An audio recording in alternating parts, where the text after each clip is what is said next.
Welcome to the Butterfly Effect. I'm Chris Horner. This is stage 11 of the 25 Giro d'Italia. Today's stage of 186 kilometers, I'll call it 110 miles in length, and three categorized climbs. Important climbs. San Pellegrino is a monster of a climb. We're talking about 13.5 kilometers at around 8% average, so it's a big climb. Probably one of the biggest mountains that they've had in the 25 Giro so far. But it comes at 110 kilometers to go. So it's going to summit just underneath 100K to go on today's stage. Now, if you guys watched Beyond the Coverage yesterday, the Butterfly Effect yesterday, and Beyond the Coverage before that, you know I'm worried about Primoz Roglic's form. We don't know exactly where it is, but we know he went second at the individual time trial on stage 2, and we know on stage 10 that he beat all the general classification favorites, unless, of course, you're talking about Derek G. But Derek G went off in a little bit better conditions than Primoz Roglic. So all the important riders sitting in the top 10 of the general classification, Primoz Roglic beat in the individual time trial. If we back the film up to mountain stages that we saw Juan Ayuso win, we saw him win and take 4 seconds on Primoz Roglic with a little bit of gap, but I can show you where Primoz Roglic bridged and started closing gaps left and right on that same stage and just lost the 10-second bonuses and the 4-second gap at the finish of the stage. But was Primoz Roglic really dropped on that stage? I don't know if he was really dropped. He says he was sleeping. I think that could be it. I think he could just possibly not want to be in the pink race leader's jersey here at the Giro before the third week, because we know for sure Bora Hansgrohe's team, the team there of Primoz Roglic, we know they're not super strong. We know that for sure. That's the one fact. But we do not know where Primoz Roglic's form is. We know he lost time on Strade Bianche of about 2 minutes and 22 seconds. But we know he crashed. We know he flatted. And when you look at that, he really never got dropped at Strade Bianche. He held that gap all the way to the finish. So we don't know if he's better than the other riders, but we don't know if he's worse than the other riders. But we do know, if you go back in history, that Primoz Roglic does massive comebacks. He is the George Foreman of the professional cycling world. George Foreman, if you're not familiar with the heavyweight boxer, champion boxer who passed away recently, he was the comeback guy all the time, taking belts left and right. If you knock him out, you want to knock him completely out. And if you have Primoz Roglic and you have the chance to knock him out, you want to do it. That's why I said after the Butterfly Effect on yesterday's stage, the number one rule on the Butterfly Effect is never drop your leader, never get your leader isolated, and your leader never drops his team unless they're all done and used up. But simply put, in yesterday's video, I told you to break the number one rule on the Butterfly Effect if you're UAE team members, because they have 4 leaders that can put pressure on Primoz Roglic. Of course, realistically, they have Isaac Del Toro wearing pink and Ayuso sitting second on the general classification. Those are your important leaders. But Adam Yates and McNulty can put some pressure on Primoz Roglic, and possibly we can start to figure out what kind of fitness Primoz Roglic really has. Is he hiding the form, or does he just not have the climbing legs? Because I can't tell you with 100% certainty that Primoz Roglic has climbing legs, but I can tell you with 100% certainty you don't want to find out on the third week, so you want to put time into Primoz Roglic whenever you can. Okay, let's get into today's stage, because kilometer 0, as I told you yesterday, it was blood in the water, and sharks were attacking left and right, and attacks were going viciously throughout the beginning of the stage by Visma Lease bike and by Lidl Trek. Mads Pedersen was motivated to get up in the break, and Wout van Aert, the big guy, the same MO. Those two guys could not quite get away early in the race, and we had attacks going after attacks after attacks, and we're going to get into about 125, 130K to go. We're going to see a group of 30 in the pink jersey. Del Toro is there, but Primoz Roglic is not. This group will come back. You'll see Del Toro looking over his shoulder, and wisely so. The Mexican rider right now does not want to start throwing down with 30 guys. You do not want to be isolated and break the number one rule on the Butterfly Effect at this moment in stage 11. You want to break it when the window of opportunity opens up, and it's got to be a golden window. And when it does open up, you want to make sure you take advantage of it. So as this group of 30 is getting wrapped back up, we're going to go up into the San Pellegrino climb, and we're going to see about 30 riders in the front group with Mads Pedersen drilling. As he's drilling on the front, it's because they have Vasek in this group, and Vasek has done a ton of work for Mads Pedersen, so he's doing a little bit of payback here. We go back to the peloton. We see it's UAE team members on the front. setting some tempo. They're not worried about this group up here. There's no one that's a real threat up here. I believe the best time's at about 6 minutes, so don't worry about the break. But we're going to see Fortunato start throwing in attacks about a third of the way up this climb as he's wearing the KOM jersey, and the gap started to drop under a minute to the UAE train back there that's being led. So Fortunato knows in the KOM jersey he needs some points. So he goes up the road. We see some other tactics in the back there as we see Ineos start riding the front of the break up here, and we start seeing the break exploding at the front, left, right, and center out the back. And then we start seeing an attack by Luke Plapp. As Plapp's throwing an attack, he's got Nairo Quintana with him. He's got Pello Bilbao with him and Wout Poels for the Astana rider. Remember, Wout Poels has the rider up the front, Fortunato, in the KOM jersey. So Wout Poels got a free ride at this moment with the 3 riders sitting in front of him. We go further down and look at the peloton as we start coming up the climb, and we come into about 2.5 kilometers to go on the San Pellegrino climb, and bam, we see the big attack from Ineos, Egan Bernal. Is it big? I don't know, because when we see Egan Bernal throwing an attack, take a look right here at Ayuso as he gives a little tap on the left hip there of his teammate Rafael Majka so that he can make a little space. Tap the hip. Rafael Majka knows it's his teammate, so he's going to move over. Ayuso and Del Toro are going to close the gap up to Egan Bernal. What's happening in the back? Primoz Roglic is not the 4th rider, that's for sure. There is a gap. Does he have good form? Does he not have good form? I can't tell you, but again, I don't want to find out. At this moment, though, it's Bahrain Victorious on the front. So Roglic knows he doesn't have to show his cards. So he sits on the group as Bahrain Victorious, closes the gap up to Egan Bernal, and we start getting a selection of about 20 riders. There have been riders suffering at the back throughout the whole time, and Tom Pidcock was one of them back there, along with some Bahrain Victorious riders that have been suffering, like we saw with Jan Tratnik, who was in that group of 30, got caught, and he's dropping off the back. And Primoz Roglic is down to 2 teammates, and at this moment might only be down to 1 Pellizzari because Aliote's been suffering at the back of the peloton, and whether if he's come off right now, I've gotten confused, so I can't tell you. But I know the group is about 20 riders. As we go up front, we go over the top of the KOM. We see it's Fortunato going over the top with about a 50-second gap on the 4 chasers behind. We'll see the 4 chasers come over at 50, 52 seconds, and then 20 seconds hot on their heels.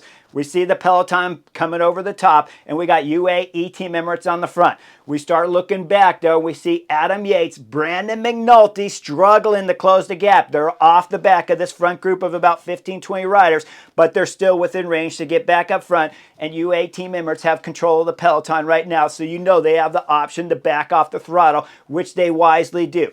Tactically at this moment, UAE Team Emirates have been perfect. I love it. If we back up the film through all those attacks, UAE Team Emirates were floating through the peloton the whole time and never really having to get on the front with the exception of just some occasional following of the attacks. Same MO from Bora Hansgrohe, so both teams have remarkably ridden the first part of this stage very well, and we're going down the descent now. Now we go up front to about 80 kilometers to go. We see Fortunato get wrapped up. That means there's 5 riders in the front, and Fortunato has his teammate there, whose name is Wout Poels, so Astana have 2 riders. Nairo Quintana's up in that front group. We see Luke Plapp made it after he got gapped on the descent some, and Pello Bilbao from Bahrain Victorious is in this front group, and the gap starts extending as we see UAE Team Emirates wisely slow backed off the throttle. Backed it off so much that the group gets to be about 70 riders, and UAE Team Emirates have not 3, not 4, not 5, not 6, not 7, but all 8 riders from their team on the front of the peloton right now in this group, 70, 80 riders strong.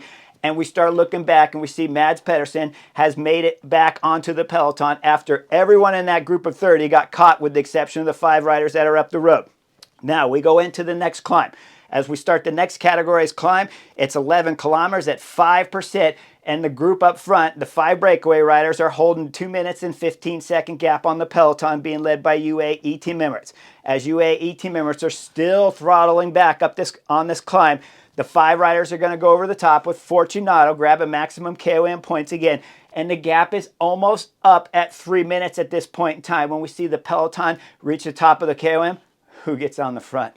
Mads Pedersen Lidl Trek is on the front. If you're watching Flow Bikes, the Canadian version like I am, you know right now that the commentators are talking about how Mads Pedersen cannot bring this break back.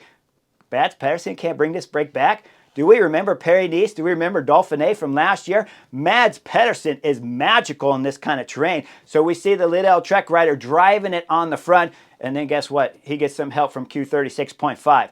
As the two riders are riding on the front, the time gap is dropping dramatically up to the 5 riders in front. And once we come through the valley with about 15 kilometers to go, we look at the back of the peloton and we see EF Education know exactly what's getting ready to happen at 10 kilometers to go, because it's the last and final climb to start here at stage 11. And the gap has been brought down to a minute from Mads Pedersen's pace at the front of the peloton. Whoever thought that Mads Pedersen couldn't do some damage on these guys, a complete knucklehead. But as we see the back of the peloton, we see Visma Lease Bike and EF Education have been to the cars or done their nature break. Now it's time to get to business and get back up to the front of the peloton as we see it's curb to curb with 12 kilometers to go. This is when Mads Pedersen's going to take his break here on stage 11 and drop off the back, because it was well done. And he's got 3 teammates that are at the front, because Patrick Conrad made it up there, Verona made it up there, and of course Cicconi's their general classification race favorite here on Liddell Trek, so they're up there. We look at the peloton going wide with 5 of the GC teams up front. UAE Team Emirates, Ineos are there, Bora Hansgrohe got there last minute, but they did get Primoz Roglic to the front, and he's only got 2 teammates in front of him, but fine job here getting him into this final climb near the front of the peloton. As we near the climb with about 500 meters to go, EF Education are taking over the front. As they start flying in the front, we see Richard Carapaz. He's sitting 3rd position. He's got 2 riders in front of him, and the group of 5 are just getting ready to start this final climb here at stage 11 with only about a 30-second gap, so forget about them. They're going to get caught, even though Wout Poels is going to throw in the first attack. Don't worry about it, because behind EF Education's throwing down. It has been blood in the water since kilometer 0. It mellowed out a little bit as we saw UAE Team Emirates slow the pace, but now it has exploded at the Giro stage here when we're going up the final climb with EF Education drilling it on the front.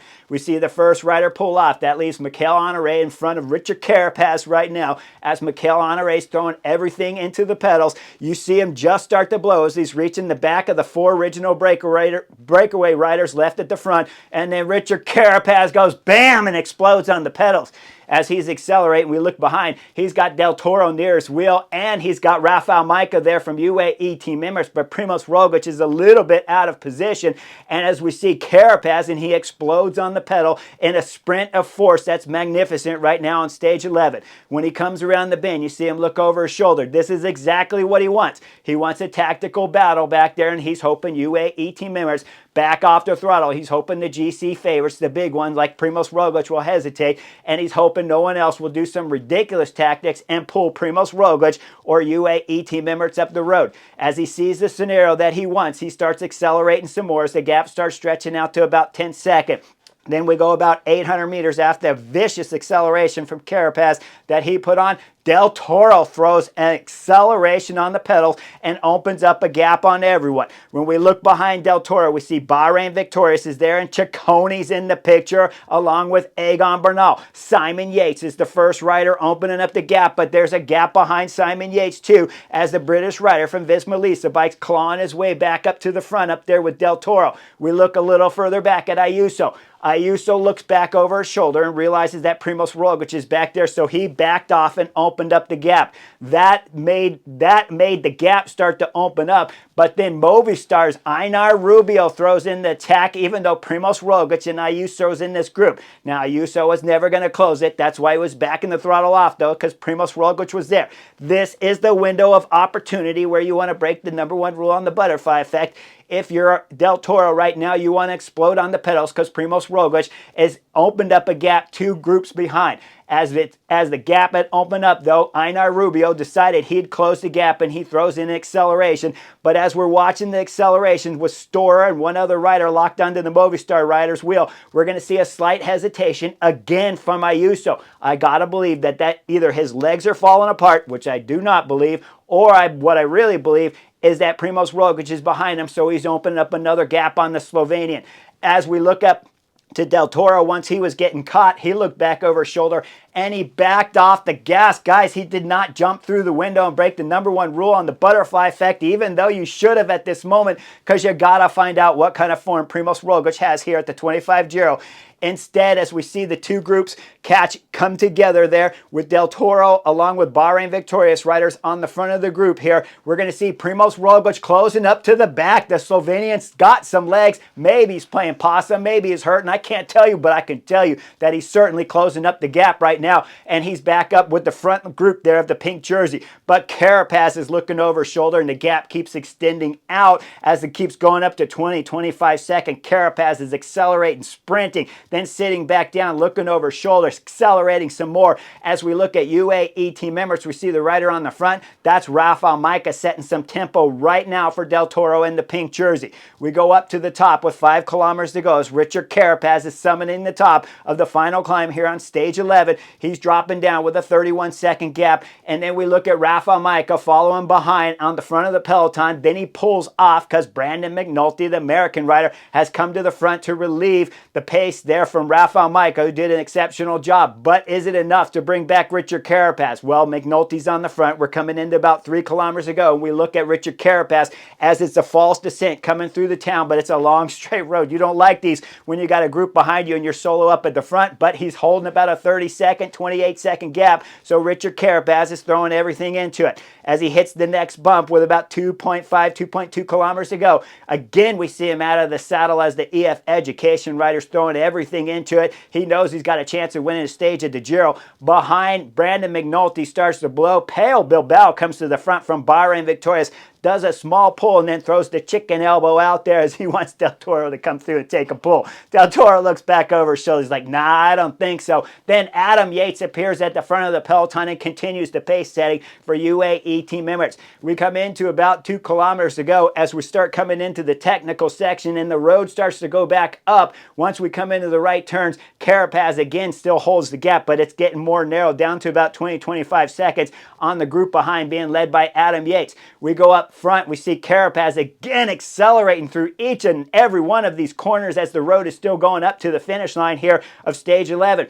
Once he goes through the 500-meter bend, the pictures go back for the camera, and we see it's Egan Bernal at the front of the peloton with Tom Pidcock. Rubio's there, Del Toro's there, Ayuso's there, Roglic is close to the front of the peloton. And then we go back up to look at Carapaz as he's rounding the next 125-meter left turn to go. He'll sit up, start celebrating a victory, patting his chest as he crosses the line for EF Education. Carapaz has taken a magnificent victory here, and strategy-wise from EF Education, they delivered the goods. I loved how Carapaz looked over his shoulder, making sure that tactically it looked like the right move to keep going 100% on the final climb after his attack, and then drilled it all the way into the line. Now, as he crossed the line and celebrated his victory, we go back to that last corner and we look at who's coming out of it. Del Toro is coming out at the front of the peloton here. We see the Mexican rider look over his shoulder. He sees Tom Pidcock. He sees Ciccone there, and he sees Egan Bernal as he still keeps looking over his shoulder because there's a little gap to Ayuso back there. So the rider up front from Mexico, UAE team members, backing off the throttle so Ayuso can close the gap and they can all finish at the same time, about 10 seconds behind the time there of the race winner Carapaz. Now, in that same group is Roglic. But when we start looking at the replays of what really happened, let me take you into about 400 meters ago because they did not show it live. You had to wait till after the finish of the stage to go back and see the helicopter angles from 400 meters. And if I show you this picture with Ayuso on the front, this tells me with my 25 years of pro experience, Ayuso must have thrown in attack after the last time that we had saw Egan Bernal round the corner with about 500 meters ago. Ayuso must have thrown in attack. Ciccone was locked on his wheel. Then we look back and we see Tom Pidcock as he was catching Ayuso on the front of the peloton, threw in his acceleration going up the left side, and then Del Toro put on a show coming into the last 200 meters to go. Because with 2:25, Tom Pidcock's on the front. 200, he's passing Ayuso. And then when we start looking at about 150, Del Toro's riding up the left side there of Tom Pidcock going into the last left bend with 125 meters to go, looking over his shoulder and backing off the throttle the whole time for Ayuso to close the gap so they finish on same time. So Ayuso was not gapped on today's stage. He just threw in a big attack at 400 meters to go. So don't worry about his form. Now Primoz Roglic finished 11th on today's stage. Should you worry about his form? Well, I heard from my home scouts and they said, well, it's a little bit suspect about Primoz Roglic's form.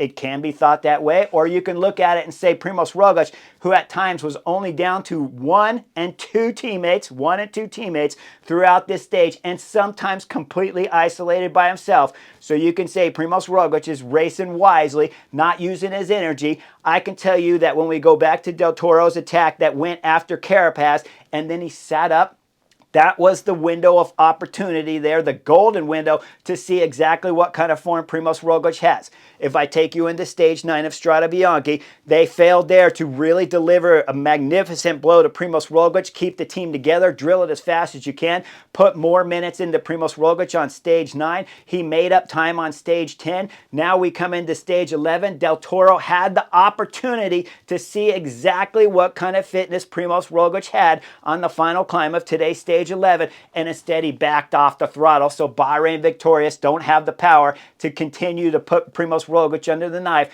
and we saw the Slovenian close the gap. When we look at all 11 stages here at the Giro d'Italia, Primož Roglič has really never been dropped. If you want to stretch it, the mountain stage that Ayuso won, you could say he got dropped and lost 4 seconds. I could say he closed the gap all on his own and brought that time back and didn't care about the 4 seconds. You could say he got dropped on stage 9 of Strade Bianche. I'd tell you he crashed and flatted. You could say he crashed before the individual time trial and he's feeling the effects today. That's a possibility. Maybe he'll feel the effects tomorrow. But one thing's for certain. When Ayuso attacked, Primož Roglič still closed the gap, and it still did not give up much time today, and still would not want to be in the race leader's jersey if you're Bora Hansgrohe. So you had an opportunity to find out exactly where Primož Roglic's form is. Now it's a wait-and-see battle for the next stages to see if UAE Team Emirates will tactically get it right together, because when we look at the interview from Del Toro, he said he wanted to go over the top of the final climb with the whole team intact. No, you did not. You want to go over the top of the final climb with Primož Roglič chasing like a madman back there while you have 4 other guys with you that can work together all the way into the finish, and you can find out exactly what kind of form Primož Roglič has. But it's my belief right here, and I'm just guessing with experience and educated guess, that UAE Team Emirates told Del Toro that it would be a good scenario to go over the top to climb together. While on the butterfly effect, I would tell UAE Team Emirates, anytime you can gain time on Primož Roglič, you do not want to let him back through that window. If you have already jumped through it, close the window, shut it, lock him out, and give him no chance to come back in the 3rd week of the Giro d'Italia. Otherwise, anything can happen. Like and subscribe. I'll see you guys for stage 12 real soon.